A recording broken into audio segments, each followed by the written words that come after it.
What's going on, everybody? Welcome back to the local meta report here in St. Louis, Missouri. I am Brad, aka the mayor of Lorcana and co-host of the Rules of Villainy podcast.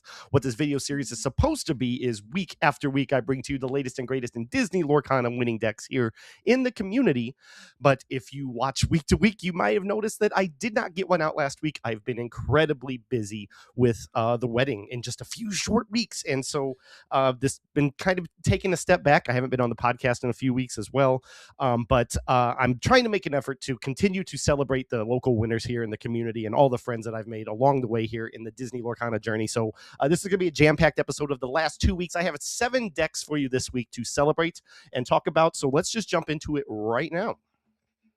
All right, starting with last week from Bodach's games, we had Grapes Andy from the Rules of Villainy team going 3-0 with Amethyst Steel. We talk about this deck quite a bit here in the community and Lorcana as a whole because it is a very consistent deck. Some of the new cards in here from Winterspell, a lot of these decks are starting to include the 2-drop Christopher Robin with the underdog ability. So if you are going first and it is your you are on the draw, this becomes a 1-drop, 2-quester, 1/3. This adds a little bit of pressure. I don't know that Amethyst Steel needs that kind of pressure. I think there's been some debate online whether or not Christopher Robin is a good addition, but getting him out there is just a threat. The 2 lore is always a threat and something you have to deal with, and it is a great setup for this new 2-cost uninkable Pocahontas. Was whenever she quests, she can gain lore up to an exerted card. Any card on the board that is sideways when Pocahontas quests, she can basically absorb their lore as well. So Christopher Robin is a great 1-cost target for that. But yeah, everything else here is what we generally see in Amethyst Steel, then why it is so consistent. One other card from the newest set here in Winterspell is Isis Vanderchill. She's a 4-cost uninkable that comes down and exerts something on play, initiating some more action, just like Elsa has been doing for a very, very long time at the 5-drop. But very solid deck, very solid player. Sorry I didn't get you on here last week, Andy. I didn't do the video at all, but very much deserves being recognized because you are an incredible player. This is an incredible deck, and I'm sure we'll be talking about you again. You've been on an absolute tear, as has Kristen. But yeah, congratulations on your 3-0. You almost had it again this week. We will talk about Bodach again here shortly, and because Andy was in the quote unquote finals for the weekly league here on dogs this week. So. But yeah, very solid player, very solid deck. Congratulations one more time. Let's go on to the second deck from last week. All right, from Manticore Game Shop last week all the way out in O'Fallon, Missouri, we have a 3-0 with Campfire Songs from Captain Inkswell. Steven got it done with Ruby Amethyst, our resident Ruby Amethyst truther here in St. Louis. He always finds a way to get it done, and he did so in remarkable fashion. This time, he is running the songs line with Powerline at the 2-drop singing for 4, and Max Goof at the 3-drop singing for 5. And if you look at the end of the deck list here, the songs that he is running are Be King Undisputed, Grab Your Bow, which is a fun card I've been enjoying immensely in my Ruby Amber deck, and then A Pirate's Life, the bane of my existence for a very long time for the lore swings, as well as Second Star to the Right. Both of those last 2 songs sing together. Second Star, of course, draws you 5 cards. But it's I should say standard. He is playing around with the song line, but you look at the play lines here from the 1s and 2s. You got your Octopus, you got your Mulan, you got Tinkerbell, Diablo, Lumiere to boost up the rest of the characters on your board by 1 strength and really set the mood, set the tone for how the deck's going to be. If you're going to swing into me, it's going to cost you a little bit more strength. It gets people out of range of some of that removal that we're going to talk about a little bit later with Della's and the Horseman, especially, which we see 3 of in here. He comes out and he eliminates anything of 2 strength or less. The Lumiere comes out and protects your characters from opposing Horsemen, which I really, really like. And of course, 4 of the Cheshire Cat, that just moving damage around is so good, especially in this deck when a lot of damage is being left behind. And yeah, Maui Shark, Half Shark has his place in here. 4 of those to recur actions from the discard when he is challenging into something big body to move damage off of him and do it again. So very solid deck. Congratulations to Steven on getting it done with Ruby Amethyst once again. All right, rounding out week 3 from the collector store out in St. Peters, Missouri. Jesse got it done with another Amethyst Steel deck. This deck is a little bit different than the one we talked about just a little bit ago from Andy at Bodach. He is running one of the Christopher Robin, checking that out, but not that. He doesn't have that synergy with Pocahontas because she is absent here. Instead, we have the 2-cost Madam Mim that gives everybody else Challenger +1, and 3 of the 2-cost Evasive Violet Saberwing, who's a 3/1, so she's very weak, but if you don't have an evasive character, she's pretty safe unless they have some kind of hard removal. Looking down the rest of the list, we see the Genie, Magical Researcher. He is a new card from Winterspell. He's a 3/4 quest for 1 with a boost 1, and whenever this character has a card underneath him, for however many cards that are underneath him, he quests for that many more. So you boost that Genie up quite a bit, and your opponent isn't dealing with him.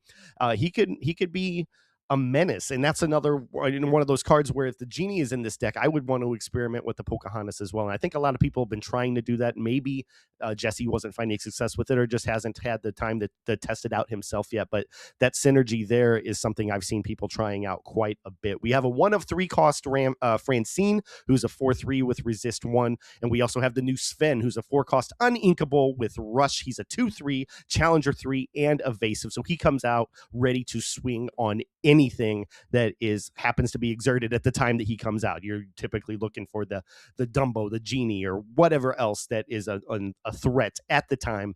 He's been popping up in both this deck and Blurple. Draw package in Yzma. Always love when she shows up. She is surprisingly hard to deal with at times when she drops, especially with the decks that I play. Maybe it's just a piloting thing for me, but I never have an answer for Yzma when they drop her there in the mid game, and I have to just, well, okay, you're going to draw some cards next turn. What can I do about it? So really like that card. She has come around quite a bit since she was released, I think, in Azurite Sea. But yeah, she's popping up in this deck quite a bit and getting lots and lots of value. Of course, we have the Elsa, Hades, and Demona on the 5s and 6s there. And Strength of a Raging Fire is always a 4 of. Very solid deck, very solid player. Congratulations, Jesse, on your 3-0.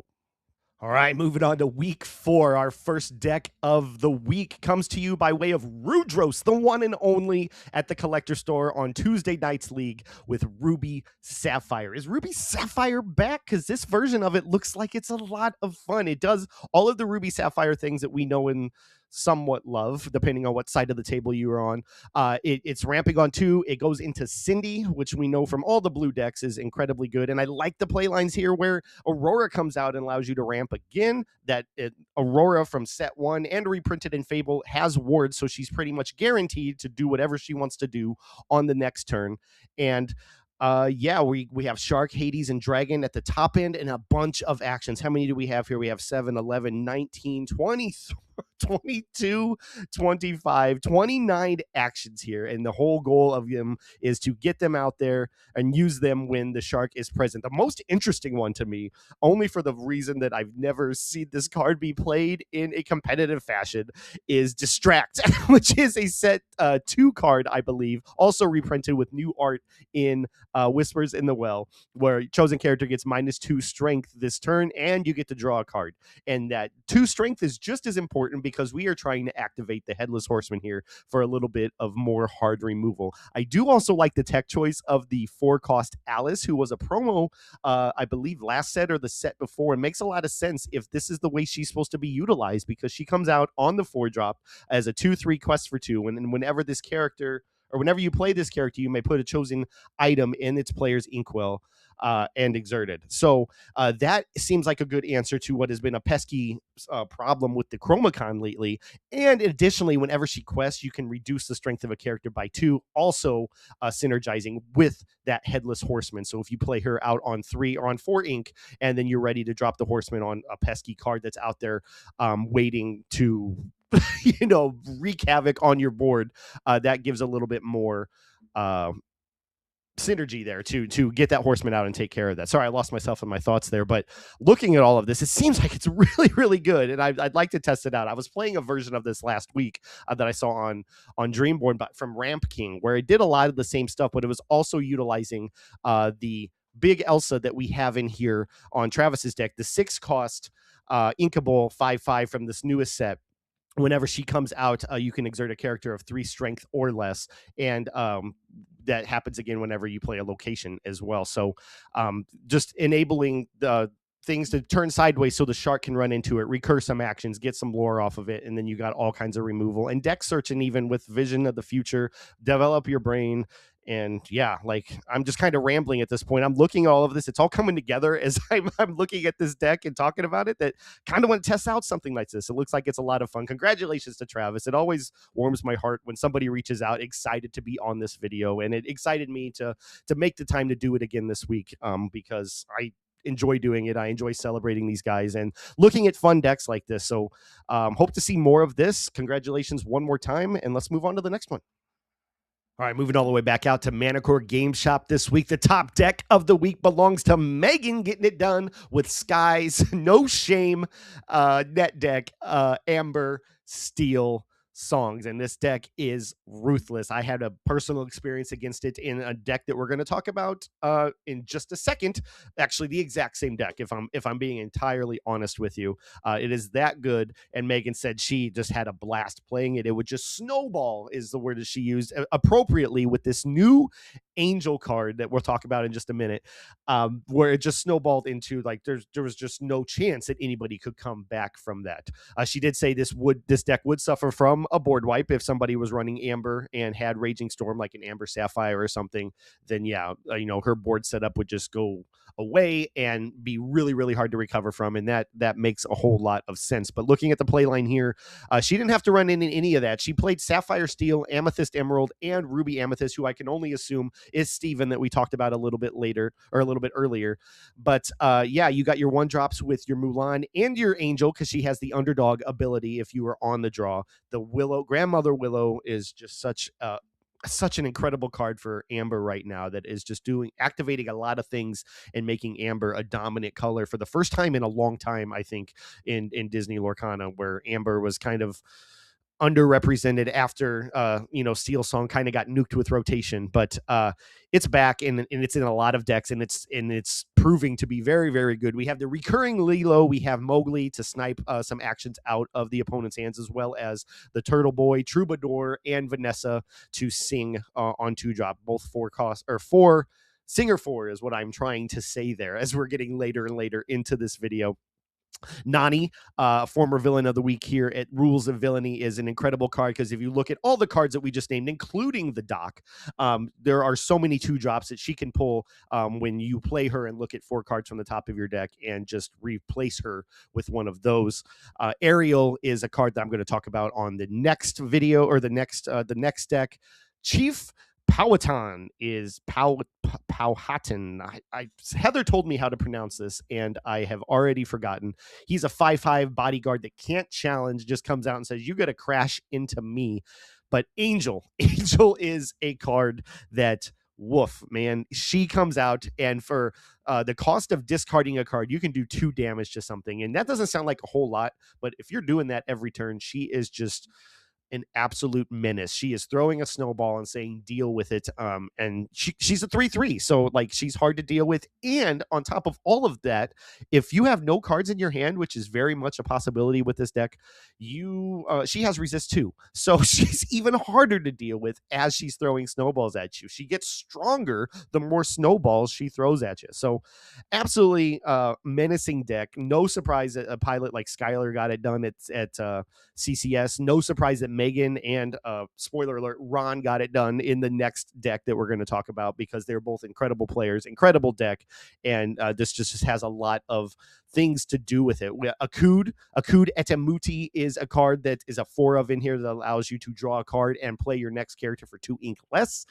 Just so much in here. Than Ariel, every time she has a card underneath her and a song is played, you get to draw a card. So that's where the draw engine comes from, as well as the snowboarding stitch. But because I spoke so much about Megan's deck here, probably going to spend less time on Ron's here shortly. Sorry, Ron, if you're watching this, but it's menacing. It's so good.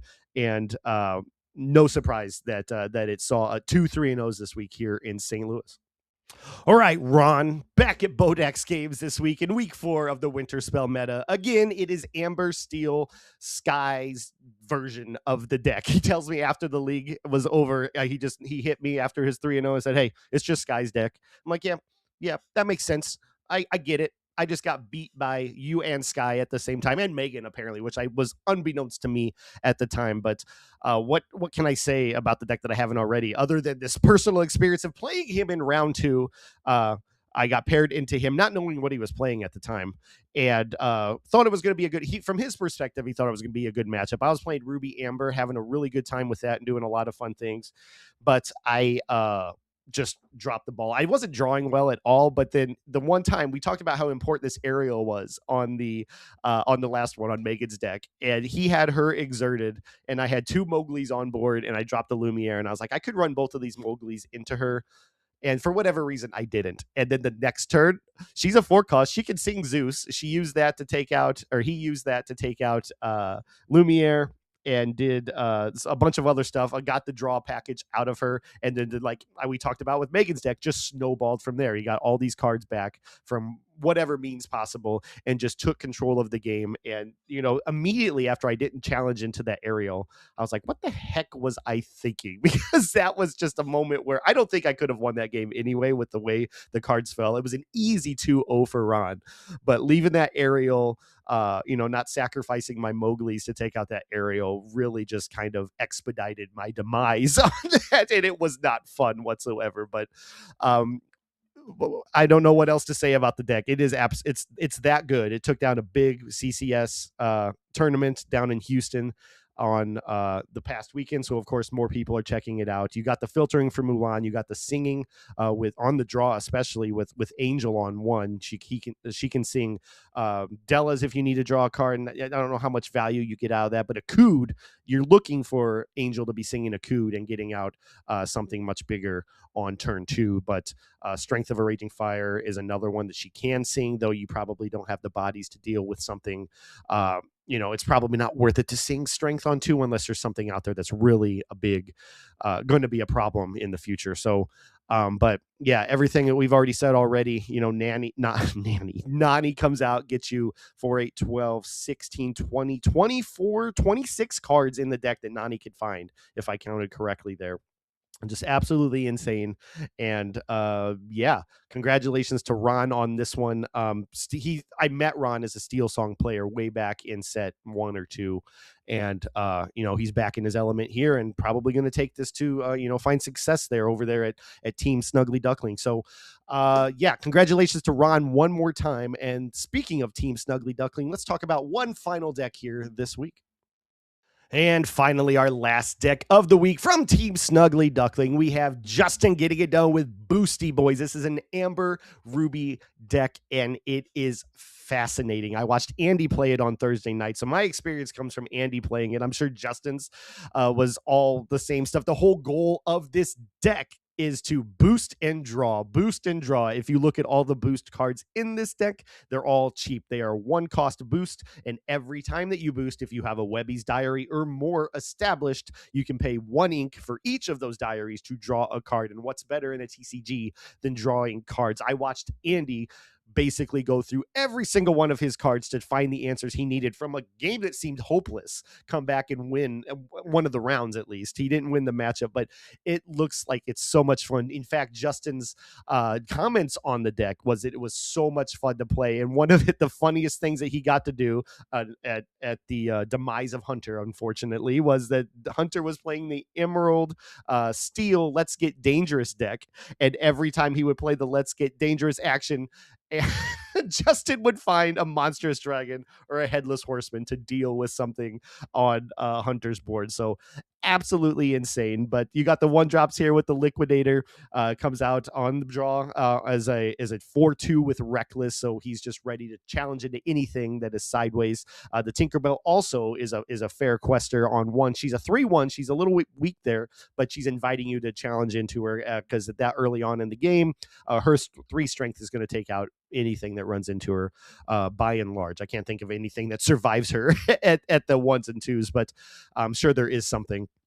The Negaduck is a 2-drop. The Scrooge McDuck is a really important card here. Like I said, all the boosties here are 1 cost to keep it cheap because your ink resources are low here. There's no ramp, but you want to make sure when you're drawing these cards that you have the ink to play, your answers. But Raging Storm was a savior for Andy when I watched him play it. Of course, Della's Moon Lullaby activates the Horseman for pesky cards that are just out of his reach for the removal. Or Rewrite History is a great song to find. Yeah, let's see. Return a character from your discard. So a little bit of draw there. That is a song, so you don't have to use the ink to play it. And of course, you got Four of the Shark, who just recurs these actions to also get lore from playing them and swing the game your way with a Pirate's Life. So the old Shark Pirate's Life combo. Who doesn't love it? But congratulations to Justin. I don't know the matchups other than Hunter, who we did talk about, but it looks like a super fun deck, and everybody on the Rules of Villainy Discord who's been talking about this deck for the last weeks makes it sound like it's incredible. It was incredible to watch from the sidelines on Thursday night from my perspective as well. But congratulations to Justin. I'm very interested in this version of Ruby Amber. It just looks like it's so much fun. That's going to do it. That's going to wrap up this extra long version of the local meta report. Appreciate you sticking with me in my time of being super busy with the wedding and everything. There's going to be a couple more weeks like this as well, especially in April, where I just won't be available to be doing this. Maybe we'll get somebody to fill in and do their version of it, and we can expand and have fun and still get these decks out there, because what I really like doing is celebrating the community here, all the friends that I've made, and the Disney Lorcana journey that we've had here at Rules of Villainy from the very start. And it's really important that we celebrate those week to week. So maybe we'll have somebody fill in.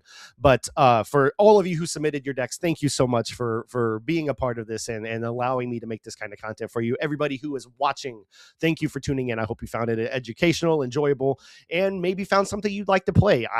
If I was watching this, I would want to try out Travis's and Justin's deck here. They look like they're a lot of fun. In fact, Travis's Rudros, who we talked about, has his own channel. Hopefully he's doing a video. I have no inside information, but hopefully he's doing a video on him playing that deck and the play lines that he saw and how much fun he had doing that, because I would definitely like to check that out. I'll have a link in his description below, or my description below, to his video or to his channel.